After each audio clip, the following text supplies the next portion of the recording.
ela só surte seus principais efeitos após uma regulamentação, uma atuação do poder público que complete o seu sentido, que complete o seu significado. Acontece que, regra geral, existe exceção. Oportunamente a gente trata da exceção.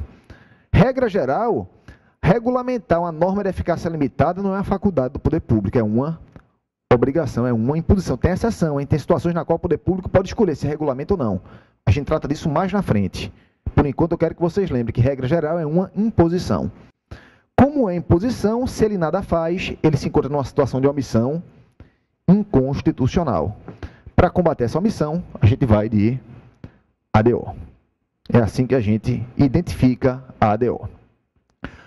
O que às vezes pode causar um pouquinho de dificuldade é o seguinte, é lembrar, a ADO ela objetiva combater a omissão total e também a omissão parcial.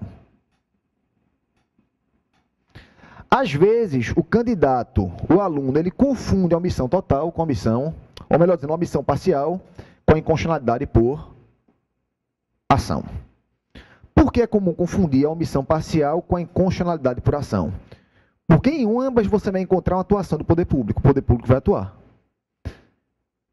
Mas o modo de atuação do poder público é diferente. Na inconstitucionalidade por ação que você combate via DIN, a atuação ela é incompatível com o que determina a Constituição. Na omissão parcial, a atuação ela é simplesmente deficiente. Há uma deficiência. Na omissão parcial, naquilo que o poder público atuou, ele atuou para tentar cumprir o comando da Constituição, mas o fez de forma insuficiente. Um exemplo aqui bem besta para vocês conseguirem perceber a diferença. Imagine que a Constituição diga o seguinte, Mário, você tem que dar 5 passos para o lado direito. Tem que caminhar para cá, 5 passos. Eu caminho para o lado esquerdo. Isso é inconstitucionalidade por ação ou por omissão? Por ação. A Constituição está mandando eu ir para lá. Eu estou indo no sentido completamente contrário. Inconstitucionalidade por ação.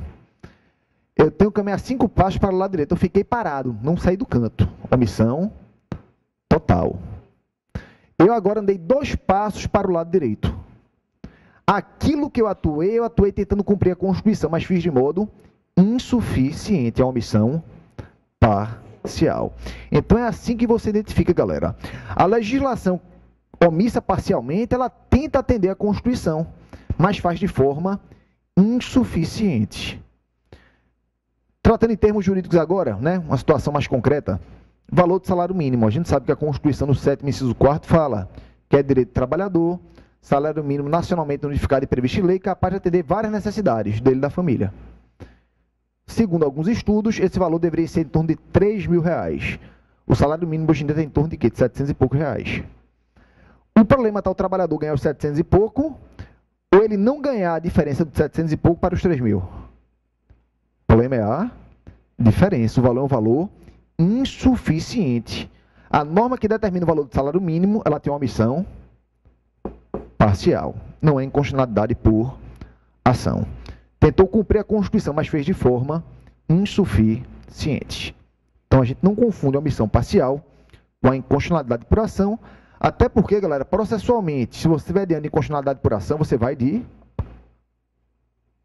ADIM. Omissão parcial, você vai de ADO. Mas é importante, na prova a gente não pode errar de jeito nenhum. Se a situação de ADIM você mete um ADO ao contrário, você vai zerar a sua prova. Tem que saber identificar uma ou outra. Mas para uma questão subjetiva, lembrar, né? O Supremo entende que há uma fungibilidade entre a ADIM e a ADO. Então, por exemplo, a parte ingressa com a ADIM quando seria hipótese de ADO.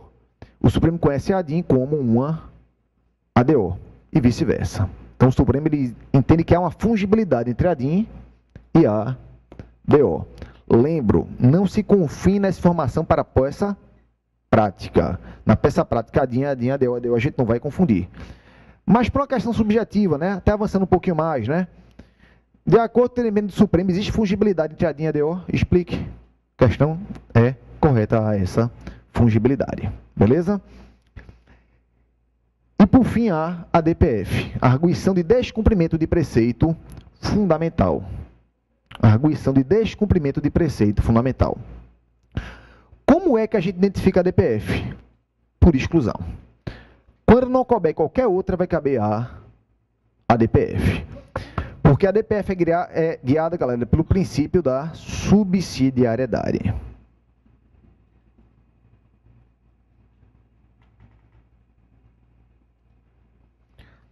Ou seja, só cabe a DPF quando não couber qualquer outra ação de controle concentrado. Então, qual é a pergunta que você faz? Cabe a DIN? Não. Cabe a DC? Não. Cabe a DO? Não. Vai caber a DPF. Se couber qualquer outra, não cabe a DPF. Mas imagina o seguinte. Não cabe a DIN, não cabe a DC, não cabe a DO. Mas cabe, por exemplo, o mandado de segurança. Ou cabe um habeas corpus. Ou cabe um mandado de injunção. Enfim, cabe uma outra ação de controle concreto. O fato de caber uma outra ação de controle concreto impossibilita o ajuizamento da DPF, galera? Segundo o Supremo, não. O Supremo lê a subsidiariedade da seguinte forma: não cabe a DPF quando couber outro meio tão eficaz quanto a DPF. Um ADIM, um ADC, um ADO são ações tão eficazes quanto a DPF. Um mandado de segurança, não. Decisão em sede de mandado de segurança tem que eficácia pessoal, subjetiva pessoal. Quem é atingido pelos efeitos da decisão? Apenas as partes do processo. Na DPF, quem é atingido? Ergamos, todo mundo. Então, o mandado de segurança não é tão eficaz quanto a DPF. Então, como é que é? Pergunta, se numa prática poderia ser, o fato de ter um mandado de segurança ajuizado não impede você ajuizar a DPF, mas na prova, ou é um ou é outro, né? Na prova, como é que a gente identifica? A gente já mata se vai ser a DPF mandado de segurança pela segunda pergunta que a gente faz. Qual é a primeira? Petição inicial recurso, não é isso? Qual é a segunda? Controle concentrado, controle abstrato, controle concreto. É abstrato, já sei que não é mandado de segurança. Então já matei aquilo ali, vai ser uma dessas ações aqui. Né? Mas se a prova disser que existe mandado de segurança, habeas corpus, ordinárias, ajuizadas, tendo como objeto aquela mesma norma, isso vai impedir você de entrar com a DPF? Não. Porque a subsidiariedade, qual é o parâmetro que você utiliza? Ações de controle concentrado. Porque essa daqui tem eficácia erga omnes, a decisão. A ação de controle concreto, como regra, não há eficácia erga omnes. Então, para lembrar, quando é que vai caber a DPF? Lembra. Vai caber tendo como objeto o direito pré-constitucional, os atos normativos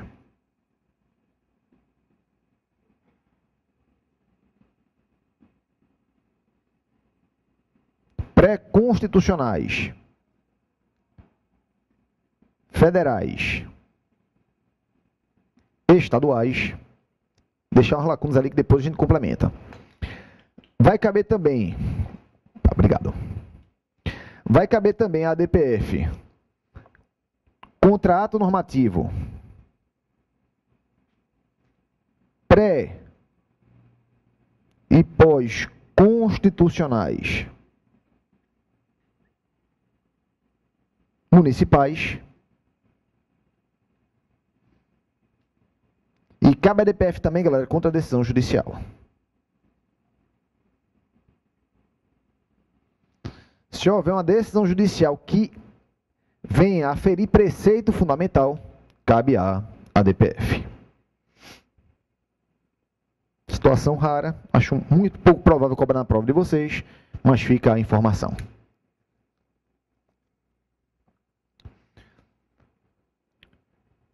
Então, lembra aqui, ó. For uma norma federal ou estadual anterior à Constituição Federal, cabe a DIN ou cabe a DC? Não. Aqui o direito é pós-constitucional. Como a norma existe, não vai ser também uma omissão. Então, a gente vai de ADPF. Faltou alguém aí, galera? Norma também distrital, não é isso?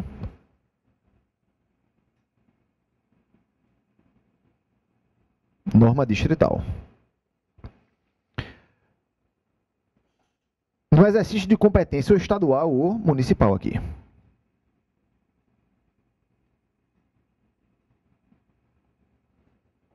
no exercício de competência estadual ou municipal. Enfim, se for direito pré-constitucional, só cabe a ADPF. Ato normativo pré e pós-constitucional municipal. E distrital também, né? No exercício de competência municipal. Porque lembra, se for um ato normativo pós-constitucional, distrital, no exercício de competência estadual, cabe a DIN. Se cabe a DIN, não vai caber a ADPF. Então, e decisão judicial. Se cair uma ADPF para vocês, galera, 99% de certeza que vai cair ou a primeira situação ou a segunda. Então, lembrar, direito pré-constitucional estadual, municipal, distrital ou federal, ADPF, não tem para onde correr. Direito pós-constitucional, só tem duas situações. Ou vai ser municipal, ou vai ser distrital no exercício de competência municipal. Não tem para onde correr.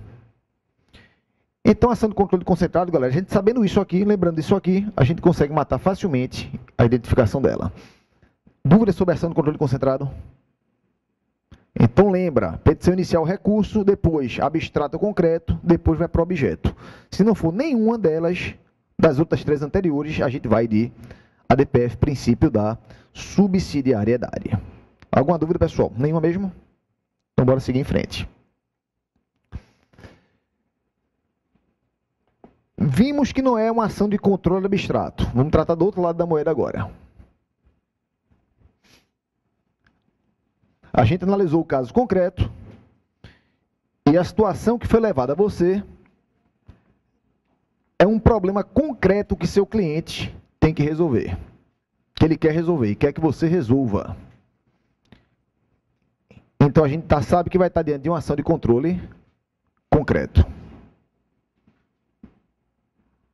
Para ficar mais simples para a gente na hora da prova. Lembra como é que a gente vai identificar? Vai logo no legitimado, galera. Se quem procurou você, se o seu cliente não é nenhum dos legitimados do 103, automaticamente a gente sabe, é uma ação de controle concreto. Vai logo por aí, que aí você já mata. É um dos legitimados, aí você vai para o segundo passo. Ver se a impugnação é diante de um caso concreto ou em abstrato. É um caso concreto levado à sua apreciação e você tem que ajuizar a ação. Vamos escolher agora qual é a ação. Qual é a primeira coisa que a gente vai fazer aqui? Próximo passo. O que é que você vai verificar aqui? É o seguinte. O seu cliente, ele está procurando você para resolver um problema dele ou um problema de um terceiro. A gente sabe, galera, que, regra geral, a legitimação você verifica como? A relação jurídica de direito processual, ela é legitimada quando aquelas mesmas partes fazem parte da relação jurídica de direito material. É assim que você verifica a legitimação. Porque, como regra, ninguém pode pleitear em nome próprio direito alheio. Você pleiteia em nome próprio direito próprio. Essa é a regra. Salvo quando houver norma que permita, né? Uma substituição processual, por exemplo. Então, qual o passo que você vai dar? A pergunta é, se meu cliente está me procurando para resolver um problema dele ou um problema de terceiro? Imagine, por exemplo, que é uma associação que procurou você para resolver um problema não dela, mas um problema dos seus associados.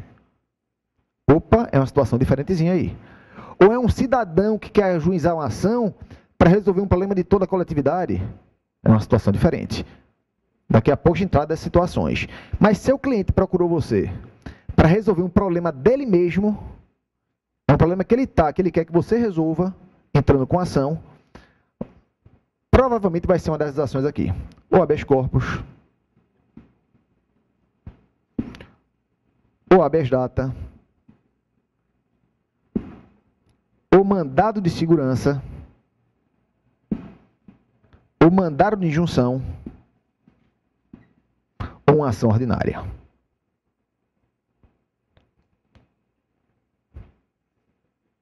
Habeas corpus, habeas data, mandado de segurança, mandado de injunção ou uma ação ordinária.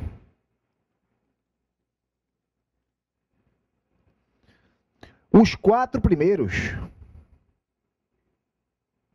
é o que a gente chama de remédios constitucionais. São os remédios constitucionais. Habeas corpus, habeas data, mandado de segurança e mandado de injunção. São os remédios constitucionais. Aqui, ó. Que aconselho que vocês façam? A gente vai aqui por exclusão. Bora ver se a hipótese não de ação ordinária ou a hipótese dos outros. A pergunta é: existem provas a serem produzidas? Pelo enunciado da questão, todas as provas já foram previamente produzidas ou você vai ter que ter uma instrução probatória? Vai ter que fazer durante o processo uma perícia ou vai ter que ouvir uma testemunha? Enfim, durante o curso o processor vai ter que produzir alguma prova. Se tiver que produzir, galera, já dispense as 4 de cima. Vai ser uma ação ordinária. Então, verificou que é um caso concreto que vai ter que ser analisado. Qual é a pergunta que a gente faz? Vai ter dilação probatória? Eu vou ter que produzir provas durante o processo? Você não vai ter que adivinhar isso, não. A questão vai dizer para você isso aí. Vai deixar bem claro para você isso. Se você tiver que produzir provas, é uma ação ordinária. Se for um direito líquido e certo, o que é aquele direito líquido e certo? É aquele, galera, que é amparado em prova documental pré-constituída. Aquele amparado em prova documental previamente constituída, uma prova que já existe, não vai ter que ser produzida ao longo da demanda, o seu direito é um direito líquido e certo. Vai ser uma dessas 4 aqui. A gente costuma muito falar em direito líquido e certo apenas para mandado de segurança. É uma ideia errada, hein, galera? Corpus, data, segurança e injunção, todos eles exigem direito líquido e certo. Ou seja, prova documental previamente constituída. Então, você verificou que a hipótese de direito líquido e certo. A lei até fala de direito líquido e certo, né? A doutrina critica que só isso. Porque não é o direito que é líquido e certo. Se o seu direito é certo, o juiz que vai dizer ainda. São os fatos que devem ser líquidos e certos. Na realidade, são os fatos que devem ser líquidos e certos. Devem ser comprovados por prova documental pré-constituída. Verificou que é líquido e certo. Vamos agora identificar qual é a ação. Habeas corpus, data, mandado de segurança ou mandado de injunção. Habeas corpus todo mundo sabe, né? O objeto aqui é proteger a liberdade de locomoção. Isso aqui é de facílima identificação.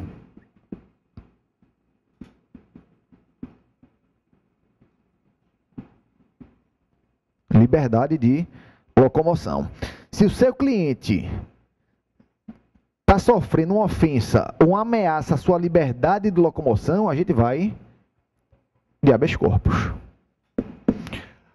A gente vai ver habeas corpus com vocês. Se eu não me engano, é o professor Alexandre que vai ver com vocês habeas corpus. A gente vem aqui por um excesso de cautela. Acho difícil cair habeas corpus na prova. Por quê? Porque não é pressa privativa de advogado, né? A gente sabe que habeas corpus, qualquer pessoa, né, pode elaborar e pode peticionar. Então, acho improvável, mas a gente vai ver aqui na prova de vocês, né? Vai ver aqui nas aulas aqui. Se cair, vocês vão saber. Então, objeto é liberdade de locomoção, vale habeas corpus. Lembrar que essa ameaça, galera, pode ser uma ameaça direta ou indireta. Imagina, por exemplo, que existe uma prova ilícita em um processo criminal que pode condenar o seu cliente. O habeas corpus pode ser utilizado para desinternar de processo prova ilícita? Pode. Apenas toma cuidado, né? Pode quando? Se a pena que pode ser aplicada ao seu cliente é uma pena que vai privar a sua liberdade de locomoção, né? Se for uma pena que, mesmo que em tese venha privar a sua liberdade de locomoção, vai caber habeas corpus, ou seja, habeas corpus pode ser utilizado para desentrair do processo provas ilícitas, porque aí é uma ameaça indireta à liberdade de locomoção do seu cliente. Então lembra, há uma ofensa direta ou indireta, ameaça direta ou indireta, está em jogo liberdade de locomoção, habeas corpus. Não pensa 2 vezes. Habeas data, a gente sabe, o objetivo aqui é proteger direito à informação.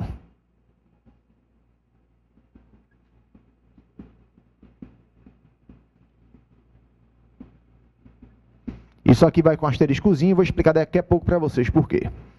O objetivo aqui é o direito à informação. Mandado de segurança, quando é cabível? Proteger direito líquido e certo, não amparável por habeas corpus ou por habeas data. Então, galera, mandado de segurança entra pelo critério da residualidade.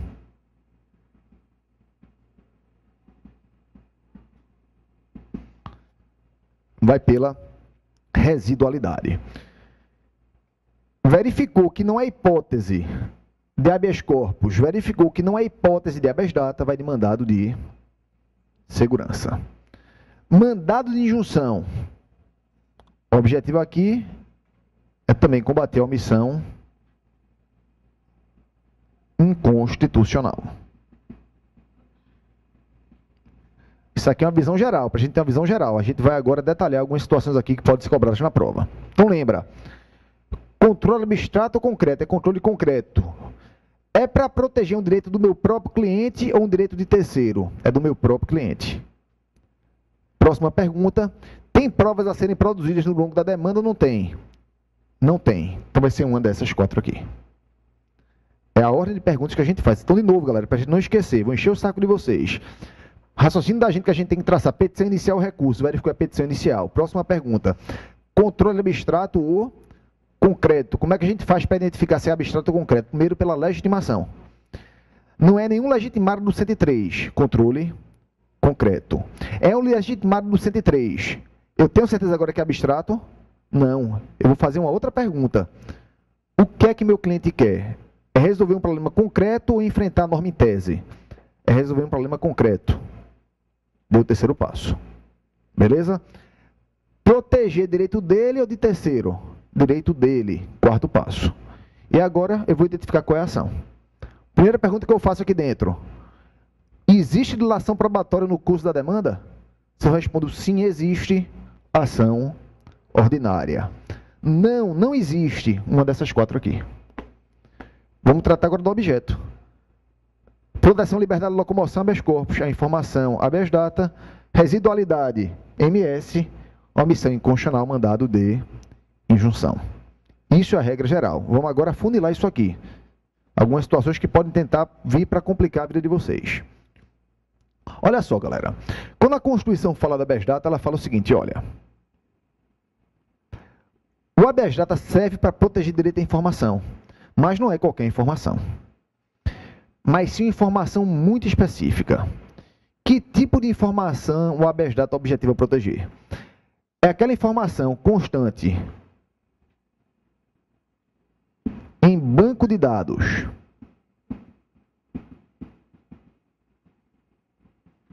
de órgão público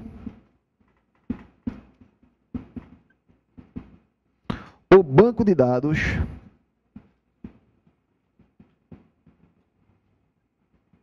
de natureza pública. Constante banco de dados de órgão público ou constante banco de dados de natureza pública. Então, se aquela informação tiver em um desses bancos de dados, o habeas data pode ser utilizado para obter a informação, para retificar a informação ou para complementar a informação.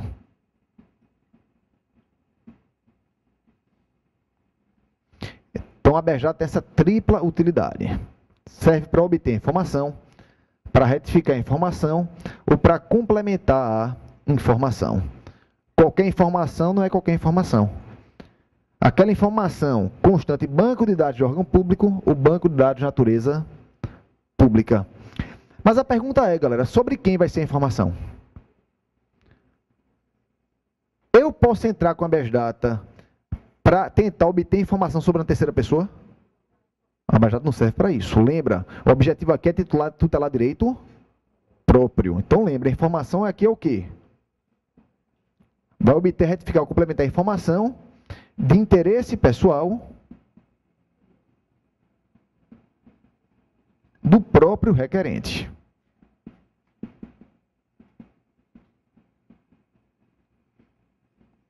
É para isso que o habeas data vai servir. Obter, retificar ou complementar a informação de interesse pessoal do próprio requerente. Diz aí. No caso de morte, né? A questão do espólio, se o espólio poderia ingressar com habeas data. Existe uma dúvida na doutrina, galera, com relação à estimação do espólio, né? Se o espólio poderia ou não ingressar com habeas data para obter informação daquele que faleceu. Se seria ou não direito personalíssimo. A doutrina se divide. Majoritariamente se entende que é possível, sim, né? Quem vai tratar de habeas data com vocês é o professor Alexandre. Então ele vai ver isso com bastante calma, com bastante cautela, né? Como eu estou falando, o objetivo da gente aqui, a gente não vai aprofundar em nenhum detalhe com relação àquela ação específica. O objetivo da gente aqui é identificar a peça, né? O professor Alexandre vai ver isso com vocês, mas a doutrina majoritária entende que seria possível, sim, ingressar com habeas data nesse caso, na caso de morte, né? Mas depois a gente trata disso com mais calma. Imagina o seguinte, pessoal. Imagine que eu, Mário, tenho interesse pessoal em obter informação sobre uma terceira pessoa. Sei lá, a pessoa me deve um cheque, nunca me pagou, e eu quero saber se ela tem bens para que possa me pagar. Eu tenho interesse pessoal em obter informação. Não é sobre minha própria pessoa, mas sobre terceiro. Eu posso me utilizar da habeas data para conseguir essa informação? Não, a habeas data é interesse pessoal do próprio requerente. Posso utilizar habeas corpus para obter essa informação? De jeito nenhum. Então, vou me utilizar de quê, pessoal? Mandado de segurança. Então, lembra, se for interesse pessoal sobre terceiros, o objetivo aqui não vai ser impetrar o habeas data, mas sim um mandado de segurança. Habeas data, galera, é interesse pessoal do próprio requerente. Lembra disso. A pessoa tem interesse próprio em obter informação sobre ela mesma. Eu vou impetrar um habeas data. Ela tem interesse, o interesse dela não é interesse pessoal, é interesse de caráter coletivo. Ela quer obter informação sobre uma licitação que ela não participa.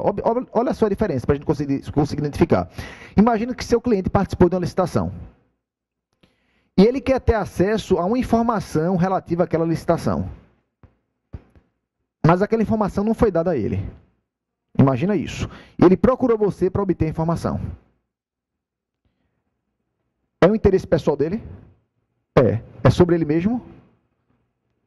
Se imagine com a situação de habilitação que ele quer, é uma informação que a administração tem sobre ele, é interesse pessoal sobre ele mesmo que ele quer ter. Está no banco de dados de órgão público? Tá. Qual a matéria que ele vai, qual é a ação que ele vai entrar? Habeas data. Agora imagina eu, Mário, eu não participei da licitação, mas eu acho que está havendo fraude em uma licitação. E eu quero obter informação sobre aquela licitação. Eu quero obter alguma informação sobre aquela licitação lá, porque eu acho que é uma fraude. Eu sou cidadão, eu tenho direito de saber o que é que está acontecendo. Galera, agora é um interesse pessoal ou interesse coletivo? Interesse coletivo. Vou obter essa informação por meio da habeas data? Não. Vou de que agora? Ação popular se tiver a dilação probatória, né? A gente vai ver a ação popular ainda, se houver dilação probatória. Se não houver dilação probatória, galera, mandado de segurança, não é para nem por habeas corpus, nem por habeas data. A gente está presumindo aqui que não há dilação probatória, né? A gente está caminhando nessa estrada, né? Situações que não há necessidade de você produzir maiores provas. Então, cuidado, hein? Habeas data, interesse pessoal do próprio requerente, com um desses três objetivos. Outra pista que a prova vai dar para vocês saberem que é habeas data. Você quer obter informação, retificar ou justificar a informação, complementar. Você nunca pediu administrativamente. Você pode entregar direto com a habeas data? Não, lembrar, né? A habeas data tem que ter um prévio requerimento administrativo. É outra pista que a prova vai dar para vocês, né? Tem que haver o prévio